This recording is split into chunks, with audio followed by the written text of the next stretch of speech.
Hi everyone and welcome back to my channel. This is Fiona at Drawings in a Drawer and this is a new video from the Art and Crime series, which I will be continuing until Halloween and possibly throughout November if it goes well. And I have to say it seems like quite a few of you enjoyed my video last week. If you were there for that one, you'll know the format is the same. I'll be painting a watercolour portrait, because this is mainly an art channel, of one of the protagonists of the crime or mystery, while telling you about what happened in as much detail as possible. If you didn't see last week's one, I'll link it here. This week we're going to talk about another crime which yet again took place in Rome, the city where I live and that I know pretty well, and which was one of the biggest scandals of its time. The murder of Anna Fallarino, otherwise known as Marchioness Casati Stampa, and it's her portrait I shall be painting today.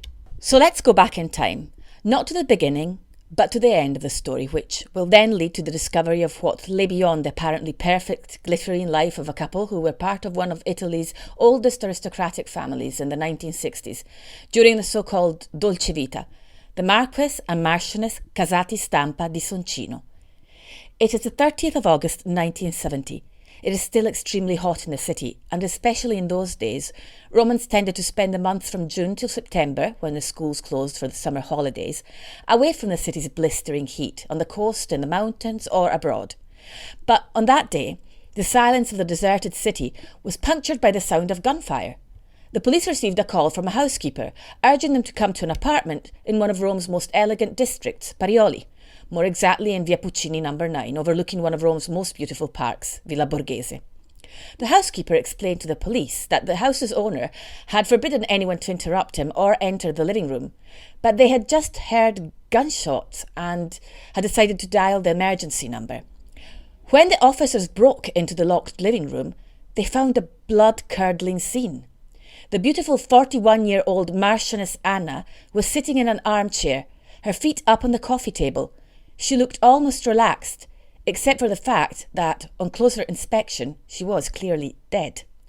Sprawled on the floor beside her was a young man in his early to mid-20s, who had clearly also been shot. And then the Marquess Camillo Casati Stampa himself, whose lifeless body lay in a pool of blood on the floor. So 3 people are dead. The perfect bubble of Italian aristocracy is about to be smashed irreparably, and what comes spilling out of it is something so unbelievable and lewd that the tabloids lap it up greedily and run with it, shocking an entire nation, penetrating everyone's nightmares, but also many people's most forbidden dreams. And now let's go back to the beginning. The woman who is later to become the Marchioness Casati Stampa and meet such a tragic fate was simply born Anna Fallarino. Anna Fallarino was born in 1929 in Amorosi, in the province of Benevento, in the region of Campania. If you're not familiar with that area, let's say the largest city closest to it is Naples, which I'm sure most of you will have heard of. She wasn't born into a wealthy family by no means, and even if I wouldn't go as far as to say that her family were poor, as some sources claim, I think they were most definitely struggling in some way. Her father Ernesto worked at the post office, and her mother Amelia was a homemaker. Her parents didn't get on at all, and when she was only 3 years old, her mother left her father for another man in the hope of finding a better life. So she abandoned Anna when she was only 3 years old, and Anna then went to live with relatives. Anna grew up despising the small town she lived in, and immediately after World War II, when she was just 16, she decided to flee to Rome, which at the time, with the world-famous Cinecittà film studios, was the bustling heart of the European cinematographic industry. She dreamed of becoming an actress. After all, she wouldn't have been the first common girl to rise to stardom in those years, had it happened. You only need to think of Sophia Loren or Gina Lollobrigida, who rose to fame around those years and were of a similar age as Anna. It was possible, and Anna was determined to make it happen. And indeed, in 1950, she made a brief appearance in the film Totò Tarzan, where she had one line. The footage can actually be found quite easily on YouTube. It was not long after that she met an extremely wealthy engineer called Giuseppe Drommi, and eventually the two of them got married. Anna would never act again, but she now had her foot in the door of the sparkling world of aristocracy and luxury. Her husband was actually good friends with the Marquess Camillo Casati Stampa, also known as Camillino, and they introduced them to each other. The Marquess Camillo was married to a former showgirl and had one daughter called Anna Maria. The two couples started hanging out together, living the jet-set life that went beyond Anna's wildest childhood dreams. Her dreary past in the small town in Campania seemed like a faded postcard now. A postcard of a place and reality she had no intention of ever returning to. Something happens in 1958. The two couples are in a famous nightclub in the Côte d'Azur, when a well-known playboy, Dominican diplomat, race driver and polo player Porfirio Rubirosa, who had apparently had flings with the likes of Ava Gardner, Marilyn Monroe, Veronica Lake, Kim Novak, Rita Hayworth, well, you get my drift. Anyway, Porfirio had his sights set on Anna Fallarino. She was a beautiful woman, and he was used to getting what he wanted when he wanted. He starts talking to her, touching her shoulder, so on and so forth, and when her husband steps up to set the playboy straight, Marcus Camillo intervenes too, and a proper bar brawl breaks out with tables and chairs getting overturned. After this episode, things starts changing rapidly. Anna and Camillo grow closer, and he gently starts courting her, almost testing the waters. He sees quite clearly that she is pleased by this, and one night, after she's had a quarrel with her husband and is left alone at a party, he closes in on her, and the two of them end up spending the night together in a luxurious hotel suite. And this is when Anna gets her first taste of what Camillo's intimate preferences are like behind closed doors. At one point, he calls a reception to bring up a bottle of champagne, and when a young waiter shows up, he requests them to stand and watch them before popping the cork. Watch them. While he then gives the waiter a hefty tip and sends him on his way. You will be wondering how anyone knows about the intimate details of their lives. Well, Camillo kept a diary, which was discovered along with a plethora of erotic photographs after his death. But let's go back to our timeline. So Camillo and Anna have just spent the night together, and there is going to be no two timing here for them. They both immediately split up from their spouses, and thanks to his highly influential connections, the Marquis manages to get their marriages annulled by the sacred rota. Basically, that's when the church declares that your marriage is not valid, hence approves of your divorce and allows you to remarry, all with the church's blessing. Also, we have to remember that in Italy, divorce wasn't even legalised until December 1970. So actually almost half a year after the Marquis and Marchioness died. The couple proceed to remarry in Italy, in Switzerland, and then once more in 1961 in Italy, this time with a church wedding. So now Anna Fallarino, the common girl from a small town in southern Italy, is married to a man who belongs to one of the wealthiest and most noble Italian families, with a family tree that could be traced back to the year 1000. Let's briefly look into Camillo's life. Born to his Italian father, Marchioness Casati Stampa di Soncino Sr., and to an American mother, Anna Ewing Cockerell, the daughter of a senator, who had met in Rome around 1914, he was largely ignored by his father. He was, however, very spoilt as a child, used to always get in his way, mistreating servants, throwing huge tantrums in front of everyone at parties. He developed a fondness for hunting at an early age. His family had properties all over the country, and in the 1920s they bought a whole island, the island of Zannone.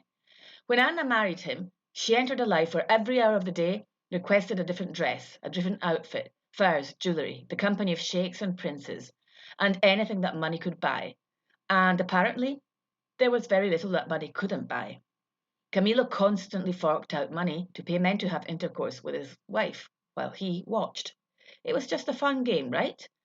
Anna believed her husband needed that extra spice in their sex life, and after all, if you loved someone, what was wrong with giving in to some of their more extravagant desires? In love, everything is justifiable, she always said. In the summer of 1961, Anna invites her 15-year-old niece to the private island of Zannone to spend the summer holidays with her and her husband. She later wrote a book about that summer. She claimed she found out that there were fake mirrors on her aunt's bedroom's walls, which could become see-through and allowed to see into the adjoining guest rooms or for others to see in. She also said she stumbled upon her aunt having relations with several men at the same time, while her uncle took photographs, asking them to stop and pose for him now and again. Anna seemed to accept all of her husband's requests, but this scene was the final straw for the shocked 15-year-old, who decided to cut her holiday short and leave the island the following day.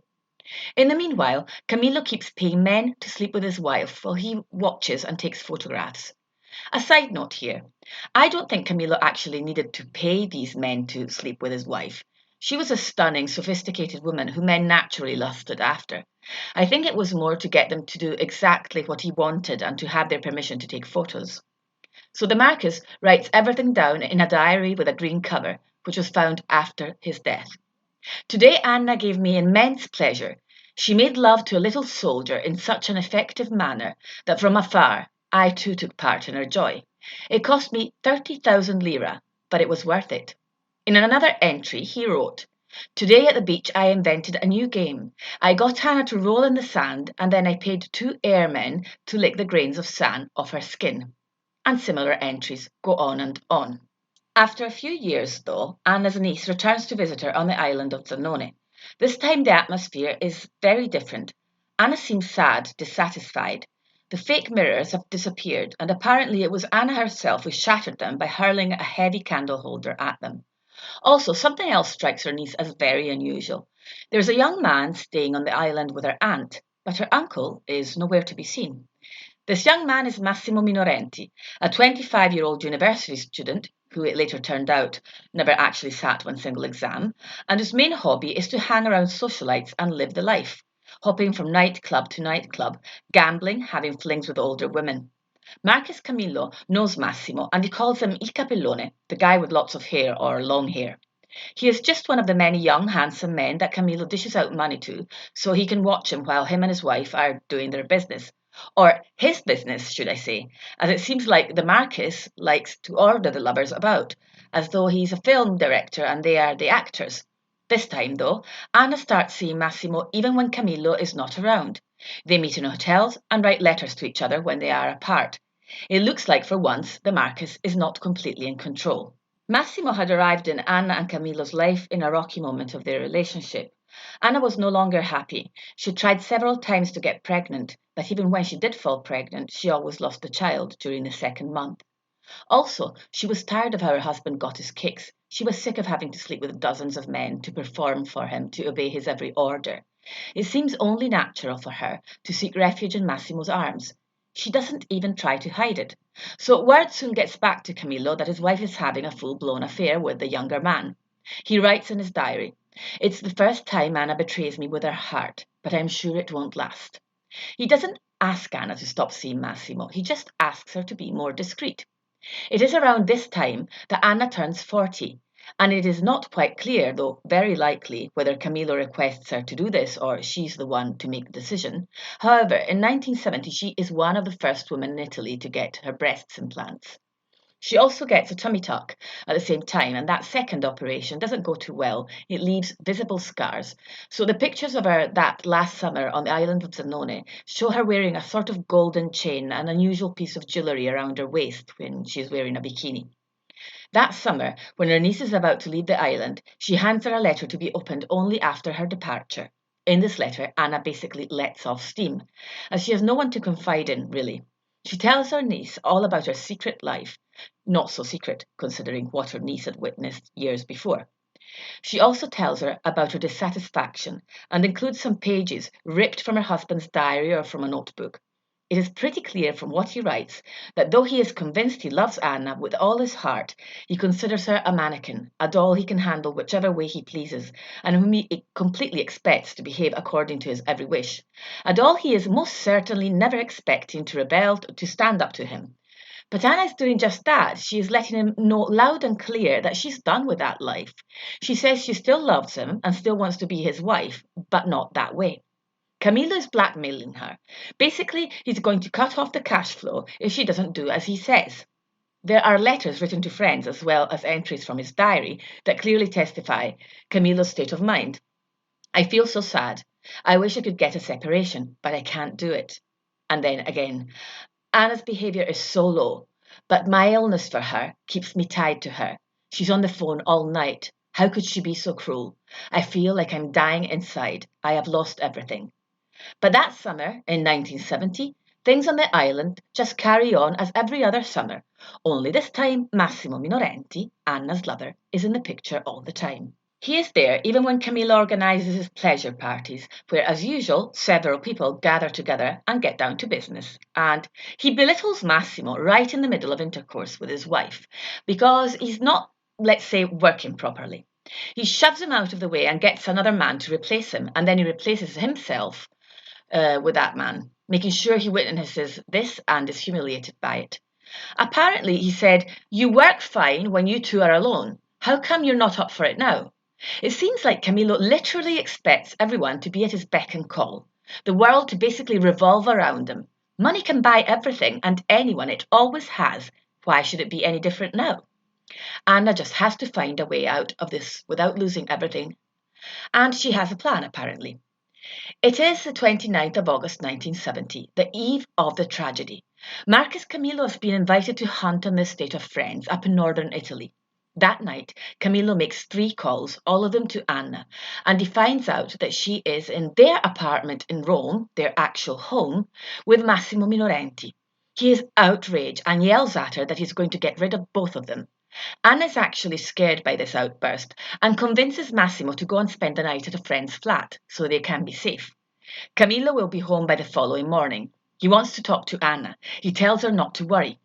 Now, it is interesting to know that at this point Anna had actually written a farewell note to her lover Massimo. It said, "My dear Max, try to live the best of lives and be happy. Goodbye, my love. Yours, Anna." Anna had also written a letter to her husband. "You must forgive me if I have wronged you, but I promise I will end my affair with Massimo and you and I will be as close as we once used to." Anna gets one of the house staff to deliver the message to the Marquis. But fact is, no one will ever be certain if Camillo actually read the note. When Camillo finally gets home, he doesn't want to see anyone. He locks himself in his study and writes on the back of a calendar, "My love, my life. I cannot bear your love for another man. Forgive me, but I have to do what I must. Goodbye. Come and visit my grave now and then." It sounds like a suicide note. Camilla receives Anna and her lover Massimo at 7:15 in the evening on August the 30th. In a luxurious living room on the second floor of their 2-story apartment in Via Puccini 9 in Rome, called La Stanza degli Uccelli, the Birds' Room, are dozens of stuffed birds and other woodland creatures, the Marquis' pride and joy, a lifetime of successful hunting. But on a grid on one of the walls, are 20 rifles. Well, there usually are 20 rifles, but that day one is missing. At 7:30 p.m. in the evening, tragedy unfolds. In the living room on the first floor, where he receives Anna and Massimo, Camillo brandishes the missing shotgun. That shotgun is later found on the floor by the police officers, right next to the Marquis' body. He has shot himself in the face by placing the handle of the shotgun against the back of an armchair and wedging the barrel under his chin. Anna has been shot 3 times, fatally, and Massimo Minorenti has been shot twice, once in the back of the head and once in his back. By the position of his body, it is clear that he was trying to get away or to hide. In the room, there's also a desk. That desk contains 1,500 photos. Practically all the erotic photos Camillo took of Anna during the relationship, and it also contains his famous green diary. To this day, no one knows who gave the photos to the press. But it wasn't long before the shocking images were plastered all over the covers of the tabloids, revealing the aristocratic couple's scandalous secret life. What happened? Wasn't the Marquis only going to kill himself? Wasn't Anna's intention to stay with her husband as long as he stopped expecting her to live that life? Would her refusal actually make him commit 2 murders as well as his suicide? Well, there are different theories. One is that Anna wasn't too sure at all that Camillo would be prepared to give up their particular kind of life. He was too addicted to it. So her idea was to convince him through blackmail. So this is the supposed plan she had that I mentioned earlier. Massimo was there because he wanted money to open a car salon. The 2 of them would tell Camillo that if he didn't give Massimo the money and accept to live a more normal life with Anna, they would go to the press, they would make the photos public, they would shame him. At the prospect of everyone finding out, Camillo lost his mind and shot the 2 lovers and himself. Personally, I am not too convinced by this. I think Massimo definitely had his interests and surely was there to ask for money or some form of compensation. But I don't think that Camillo would have done what he did just to avoid handing over a sum that for him, let's face it, would have been peanuts. I don't think that Camillo was being too careful about not letting anyone find out about what he did when he had paid so many strangers over the years to have sex with his wife, when there had been so many sex parties on the island where anyone could have taken photographs, anyone could have talked about what was going on. Someone who reacts by shooting two people, one of them his wife, to death, and then shooting him himself in the face because he can't stand the idea of the public opinion finding out what he's been up to, I believe would have taken more precautions to keep his perversions secret, possibly to conceal his and his wife's identity while they were doing what they did. But he didn't. So to me, this theory doesn't sound too realistic. I personally believe that what Italian criminologist Francesco Bruno wrote in the preface to Anna's niece's book about her holidays on the island of Zanone with her aunt is probably closer to what actually happened. It wasn't money Camillo didn't want to hand over. It was control. Over the years, Camillo had enjoyed watching his wife with other men. Men he chose himself. Very often, men belonging to working class, sailors, waiters, etc. Some claim he had homosexual tendencies that he couldn't come to terms with, and by watching Anna with these men, he could imagine he was in her position without having to deal with the contrasting emotions about his sexuality. He picked the men he would have wanted to sleep with. Others claim he was just a voyeur, that he was sadistic, but none of these things have anything to do with how the story ended. It was always just a matter of control. He could not accept that the people he had chosen, that in a way he viewed as objects, as possessions, as puppets on strings, had broken free and were showing they had a will of their own. It was something that, once seen, could not be unseen. The show was over. Except for Camillo, it wasn't a show at all. He had identified it with reality, with life, and now it was being taken away from him. Everything was lost. So he did the last thing he could do to end the match in a position of control. He killed the players.